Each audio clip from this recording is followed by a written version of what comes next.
Hi friends, welcome to my channel. ఇప్పుడు నేను చదివి వినిపించబోయే చందమామ కథ పేరు దాన రహస్యం. ఒక ఊళ్ళో ఒక దాసుగారు ఉండేవారు. ఆయన ఊరూరు తిరిగి హరికథలు చెప్పి శ్రోతలు తమ శక్తి కొద్దీ ఇచ్చే డబ్బులతో జీవయాత్ర సాగిస్తూ ఉండేవారు. ఒకసారి దాసుగారు ఒక గ్రామానికి వెళ్ళాడు. ఆ ఊరి వాళ్ళు ఆయన చేత హరికథ చెప్పించాలని నిశ్చయించారు.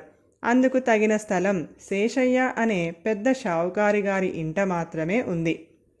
అందుచేత గ్రామ ప్రముఖులు దాసుగారిని శేషయ్య గారి ఇంటికి తీసుకునిపోయి వీరి చేత హరికథ చెప్పించాలని నిర్ణయించాం.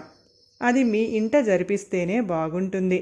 దాసుగారికి మనం అంతా మన శక్తిని అనుసరించి తలా కాస్త ముట్టజెప్పి గౌరవిద్దాం, ఏమంటారు అన్నారు. శేషయ్య నిజానికి రసికుడు కాదు, కానీ ఊళ్ళో ఉండే పెద్దలంతా తన గౌరవం నిలబెట్టడం ఆయనకు చాలా సంతోషం. అందుచేత ఆయన, అయ్యో ఇంతకంటేనా, తప్పక మా ఇంటనే హరికథ ఏర్పాటు చేద్దాం అన్నాడు.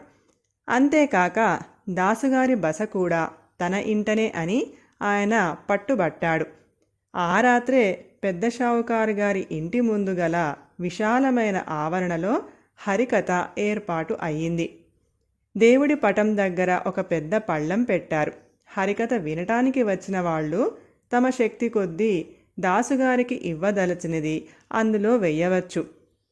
కొందరు ముందే తాము ఇవ్వదలిచినది పళ్ళెంలో వేశారు.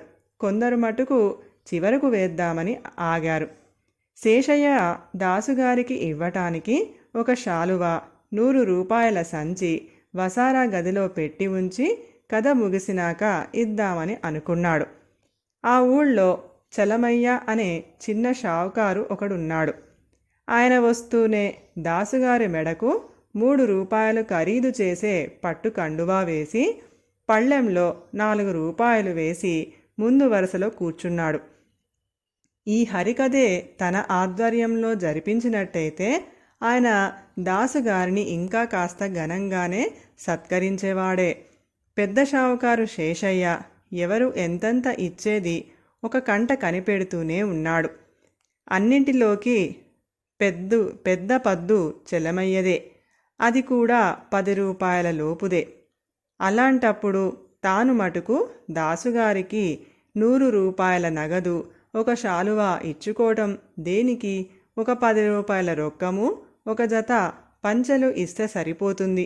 దాసుగారు హరికథ ప్రారంభించి చెప్పుకుపోతున్నాడు.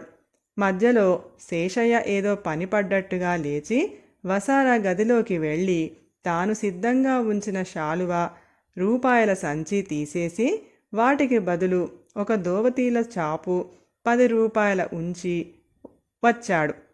దాసుగారు శేషయ్య గారిని మొదటి నుంచి కూడా మహాశ్రద్ధగా గమనిస్తూ ఆయన మనసులో కలిగే ఆలోచనలన్నీ ముఖంలో కనిపెడుతూ శేషయ్య లోపలికి ఎందుకు వెళ్ళినది, ఏమి చేసినది పసిగట్టేశాడు. శేషయ్య తిరిగి వచ్చి కూర్చోగానే ఆయన ఈ విధంగా ఒక పిట్ట కథ చెప్పాడు. కర్ణుడు మహాదాత, అడిగిన వాడికి లేదని ఎరుగడు. ఒకనాడు కర్ణుడు అభ్యంగ స్నానానికి సిద్ధం అవుతూ ఉండగా ఆయనను యాచించటానికి ఎవరో బ్రాహ్మణుడు వచ్చాడని పరిచారకులు చెప్పారు. ఆ బ్రాహ్మణుణ్ణి తన వద్దకు తీసుకురమ్మన్నాడు కర్ణుడు. ఆ బ్రాహ్మణుడు వచ్చేసరికి కర్ణుడు ఎడమ చేత బంగారు పాత్రలో నూనె పట్టుకొని కుడి చేత్తో ఒంటికి నూనె రాసుకుంటున్నాడు. మహారాజా, పేదవాణ్ణి, తమకు తోచినది ఇప్పించండి అన్నాడు బ్రాహ్మణుడు. మహాదాత అయిన కర్ణుడు తన ఎడమ చేతి ఉన్న బంగారు గిన్నెను అలాగే బ్రాహ్మణునికి ఇచ్చేశాడు. బ్రాహ్మణుడు దాని సంతోషంతో స్వీకరించి, మహాదాతవు, కానీ ఎడమ చేత్తో ఎవరైనా దానం ఇస్తారా? ఇలా ఇవ్వటంలో గల రహస్యం ఏమిటి అని అడిగాడు. దానికి కర్ణుడు చిరునవ్వు నవ్వి, ఇదే దానం ఇచ్చేటప్పుడు అందరూ పాటించవలసిన రహస్యం. చెయ్యదలిచిన దానాన్ని జాప్యం లేకుండా చెయ్యాలి.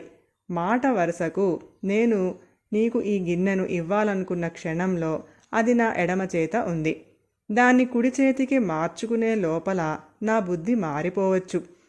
అందుచేత ఎడమ చేతిలో ఉన్న వస్తువును ఎడమ చేత్తోనే ఇచ్చాను అన్నాడు.